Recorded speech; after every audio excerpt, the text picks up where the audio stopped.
Welcome to The Hypnotist, the show that gives you inside access to cutting-edge hypnosis with real clients facing genuine issues. Brought to you by the hypnotherapist demanded by celebrities, CEOs, and even royalty, Adam Cox. These recordings took place live from Adam's clinic in London's world-famous Harley Street. This podcast features powerful hypnosis, so do not listen while driving or operating machinery. This recording is not suitable for those with epilepsy or severe mental health issues. So, get yourself comfortable and enjoy today's episode of The Hypnotist.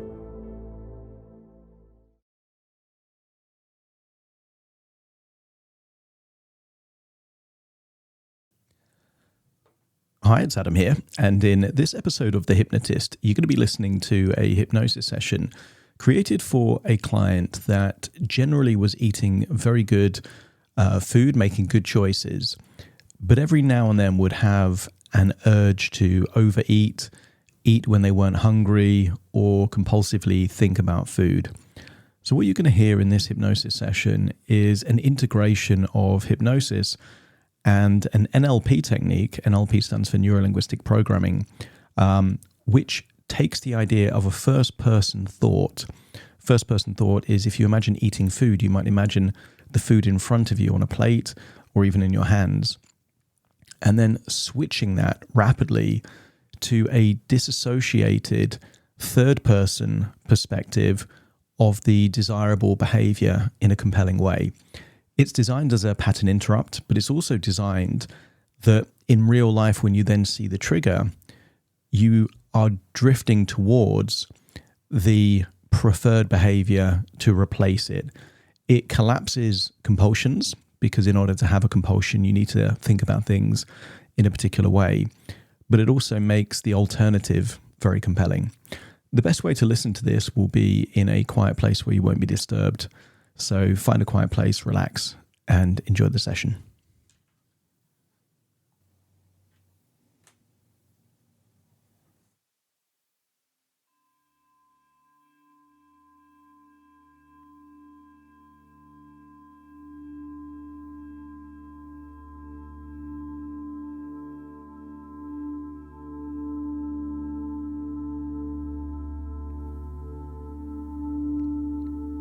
Take a deep breath in.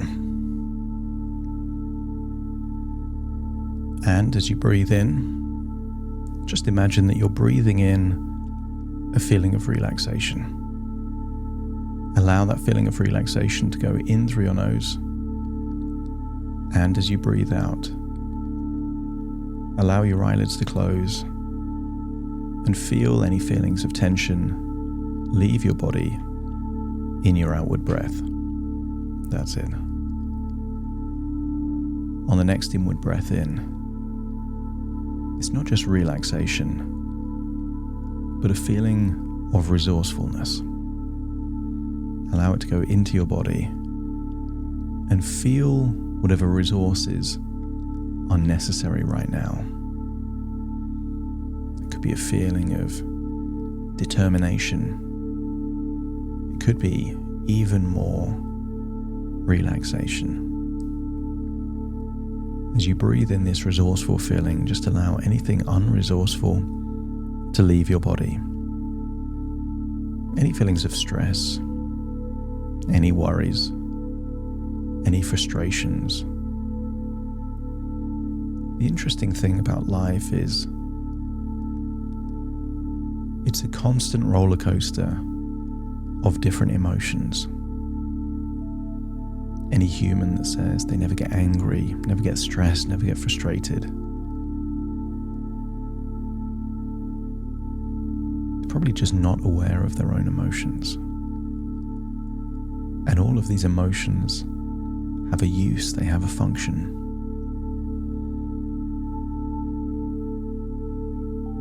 If your life was in danger, doesn't it make sense that you would want all of that adrenaline that comes from anxiety?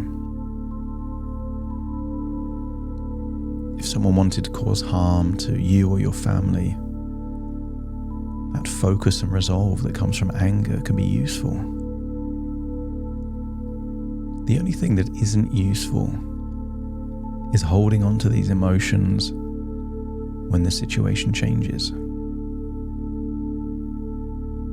It's fine to be stressed if you've got a busy day at work, but it doesn't make sense to take that stress with you. So as you breathe in and breathe out, just allow those feelings of echoes of the past to just leave your body, enabling you to go deeper and deeper relaxed. I want you to use the power of your imagination to imagine that you're in a cinema. You've hired a cinema just for you. No one else is there. And I want you to imagine that you're feeling how comfortable it is to be on those seats. But the cinema screen is not a real cinema screen. It represents your ability to imagine things visually. Some people call it your mind's eye. Some people call it your imagination. Some people call it thinking. Whatever you think of it to be, it doesn't matter. But there are certain things that require visual thought. Right now, you know the location of something that you might need. Your keys, your wallet, your mobile phone. You can picture where they are, just in your mind.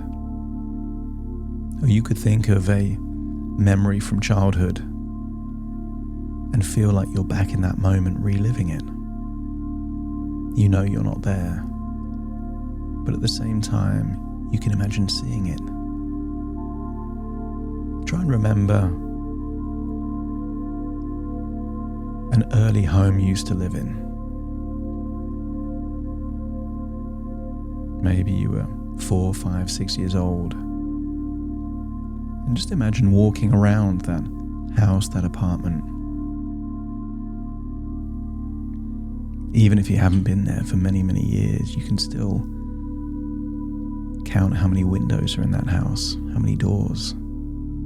Having a little tour of that house just in your imagination. So there you are in this cinema. And the screen is just that inner visual representation, your mind's eye. And I want you to think of a time that you desired to overeat. And I want that cinema screen to represent either what you were seeing or what you were thinking at that time. Maybe you can see the plate of food in front of you, surrounded by condiments.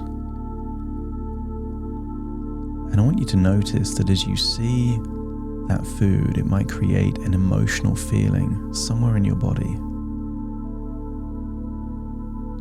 If the food looks great, don't be surprised if there's a desire to salivate. When you imagine it being right in front of you, sometimes you can even imagine the smells, the feelings, the heat coming off the food. And what many people do when they see food so close is they jump forward in time and imagine how good it would be to eat this food even before they've taken that first bite. That creates a compulsion, a desire. But there is a very big difference between eating and overeating. Eating is essential. Overeating is an option. You can't live life without spending money. Spending is essential. Overspending can be a problem.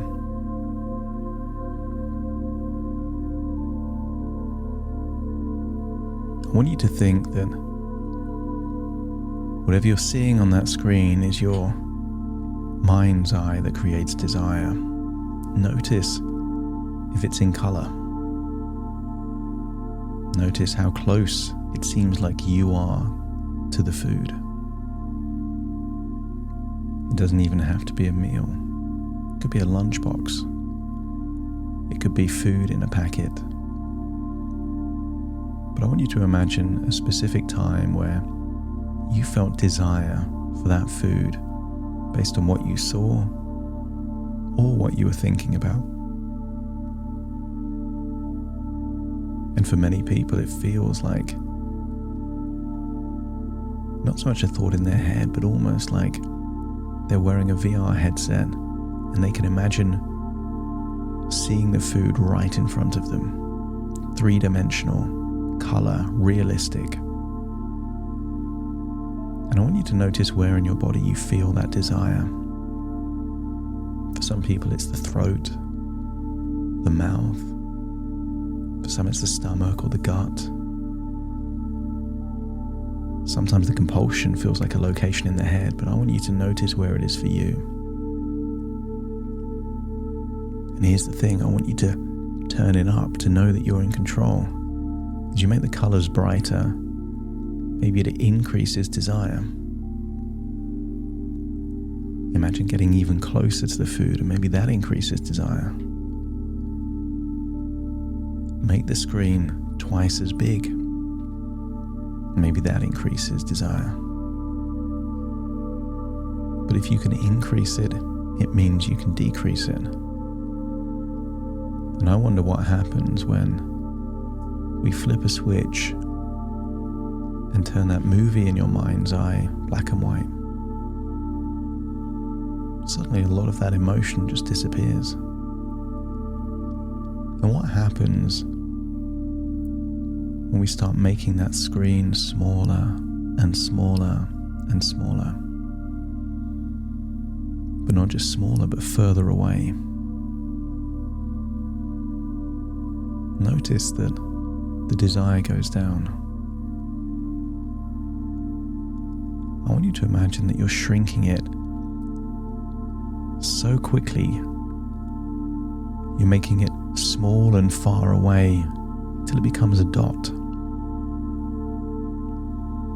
And notice that no matter how hard you try to find desire for this food, it's not there. It needed to be colorful and three-dimensional and close up for you to have that desire to devour, that desire to gorge, to not stop eating, because the idea when it looks that good and feels that good is if one bite is good, then more is better. And I want you to get a sense that when it's small and black and white and far away, you don't have to fight with yourself because the desire isn't there. But let's do this super quick now. I want you to go back to how it was, big, colorful, close up and bright. And then just in a second or two, whoosh, shrink it down to a tiny dot far away. And then just imagine that tiny dot being replaced with a different image, still the same size, a tiny dot, and then being catapulted to the back of your mind of a big three-dimensional colorful image, but this time seeing yourself the way you would want to be.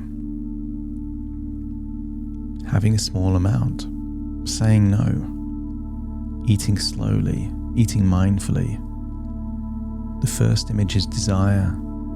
The second movie is you seeing yourself as you would want to be, where all the pride comes from you being in control of your life. Let's try that now. Think of one time when you had an insatiable desire to overeat. See the image in front of you. You're in the first person. It's like it's right there in front of you. And then whoosh, we shrink it down to a dot. Feel like a catapult is being stretched back with an alternative image of you seeing yourself in control like you're someone else, and then whoosh, let go of that catapult. Feel it going inside your head, creating this huge image, a movie of you seeing yourself being in control. See yourself acting like less is more.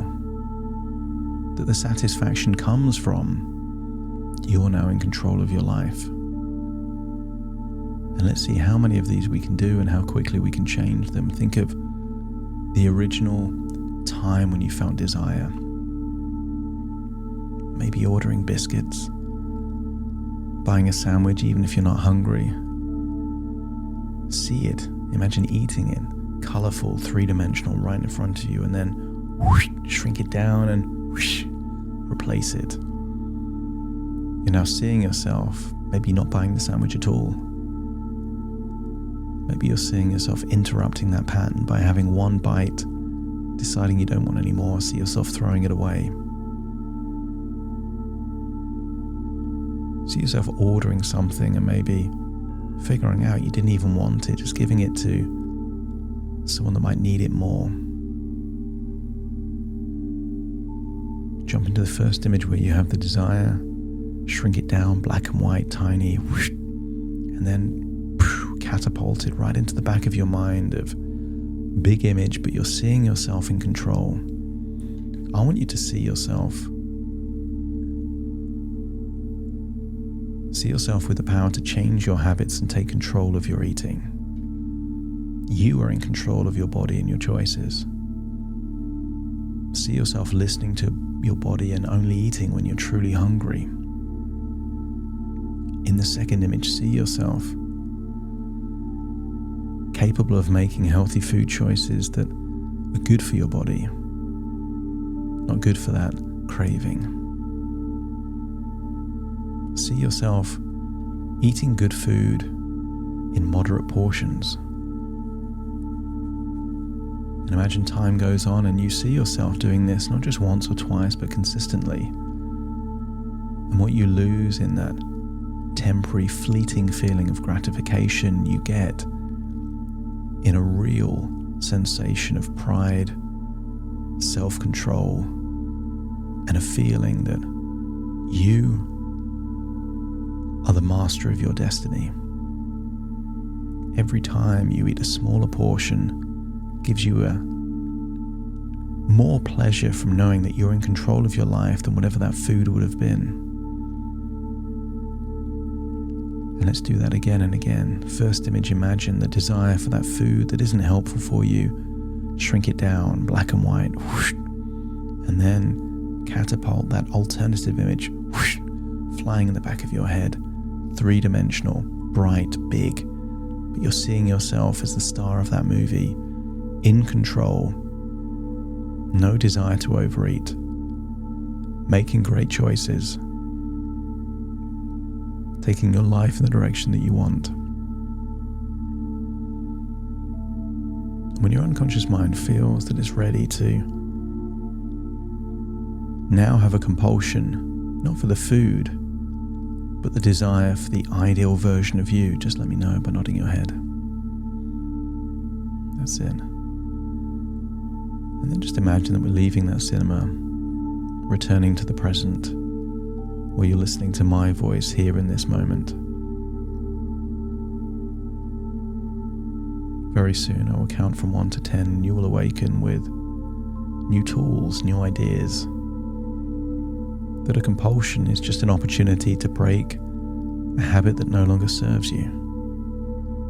Every time you feel that desire, that becomes the first image or movie before you shrink it down and then replace it with you seeing yourself how you'd rather be.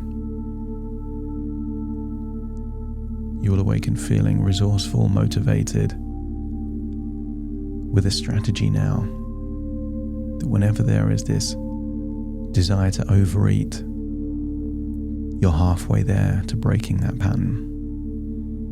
Take a deep breath in through your nose and out through your nose. Just wiggle your fingers, wiggle your toes, get a sense that you're completely connecting with you are in the present right now. So I now count from 1 to 10 to awaken you. Starting to count 1, 2, 3, waking up. 4, 5, 6, more alert. 7, 8. Open your eyes, open your eyes. 9, 10. Wide awake, wide awake, wide awake.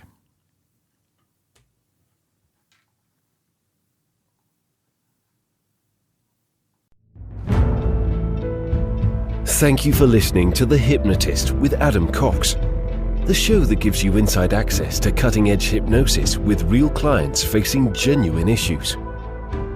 To automatically receive the latest episodes, please subscribe. If you'd like to support the show, please share this episode with just one friend you think it could help. And if this episode helped you, please leave us a 5-star review.